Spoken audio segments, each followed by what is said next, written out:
আমরা সকল ধরনের গণহত্যার বিচার চেয়েছি। আপনারা দেখেছেন যখন জুলাই গণঅভ্যুত্থান হয়, গণঅভ্যুত্থানের 4 তারিখ রাতেও আমরা বলেছি যে এই গণঅভ্যুত্থানের পর সকল গণহত্যার বিচার বাংলাদেশে হবে, তবে সেটা যথাযথ প্রক্রিয়ার মধ্য দিয়ে করার ক্ষেত্রে আমরা বদ্ধপরিকর ছিলাম এবং এখনো আমরা আজকে দাঁড়িয়েও আমরা বিচার চাইছি। আমাদের আহ্বায়ক কথা বলেছেন, আমাদের সদস্য সচিব কথা বলেছেন, মুখ্য সমন্বয়ক কথা বলেছেন, তারা বারবার বলেছেন যে বিচারের বিষয়টিতে আমরা বদ্ধপরিকর এবং বিচার আদায় করার জন্য আমরা কাজ করব, সেটা যে কোনো গণহত্যার ক্ষেত্রে। এবং আপনারা দেখেছেন যে বাংলাদেশের ইতিহাসে যখনই অনেকেই সরকার গঠন করেছে, অনেকেই অনেক মহাপরাক্রমশালী ছিল, অনেক শক্তিশালী ছিল, কিন্তু তারা যখনই গণরায়ের বিরুদ্ধে গিয়েছে, গণরায়ের বিরুদ্ধে অবস্থান নিয়েছে, নির্বাচনে গণরায় একদিকে আসে এবং তাদেরকে ক্ষমতা দেওয়া হয় না। পরবর্তীতে 71-এ এই স্বাধীনতার প্রেক্ষাপট তৈরি হয়েছে।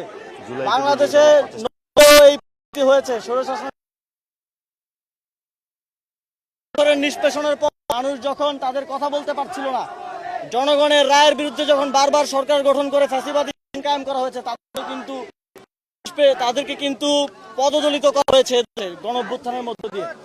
এবারও যেই গণরায়কে, যেই গণভোটে জুলাই সনদকে চ্যালেঞ্জ করা হচ্ছে, গণরায়কে এক ধরনের ভুলুণ্ঠিত করে এই সরকার সামনের দিকে এগিয়ে চলতে চাইছে, বাংলাদেশের মানুষ কিন্তু তাদেরকেও এই ইতিহাসের ধারাবাহিকতা রক্ষা করে ভুলুণ্ঠিত করতে দ্বিধা করবে না।